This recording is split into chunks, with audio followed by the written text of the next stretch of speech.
a thinking nation. I'm sorry. We're not. Some of you need to sit down and listen to the Singapore leaders. They're thinking people. Singapore people, they would take Singapore money and go and invest it in India. Even this Venezuela everybody's complaining about. There was a time Venezuela was refining their oil in America and they owned petrol stations in America. It was bad governance that pulled out that back. They were doing that well. But when you put in that human element, this is what happens. So thinking, and haven't of you heard Pastor Bade? Pastor Bade said, my job is to help Yoruba people think. It's such a simple thing. And there's this old video, TED Talk video. The guys, he was talking to some kids, and one of them, it's called Ashesi University. One of the kids in Ashesi said, I'm thinking now.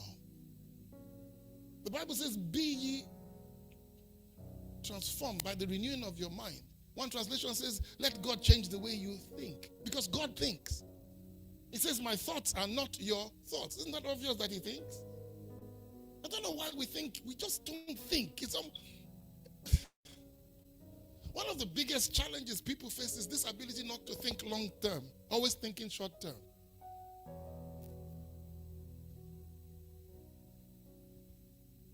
And so this thing about think, build, and then personalize, we want to stop this vision from being about church because people think it is. And unfortunately, that's the way many churches are. And not that they're doing what they're doing is bad, but we are called to do something different. What they're doing is necessary. Am I making sense? But what we are called to do is necessary. You're going to see that in my message.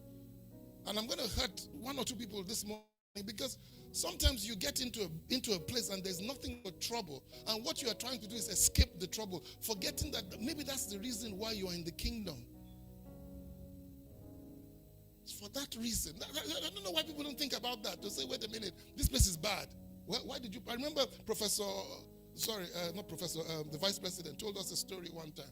He said he went to a meeting with President Tinubu. This was before when he was governor.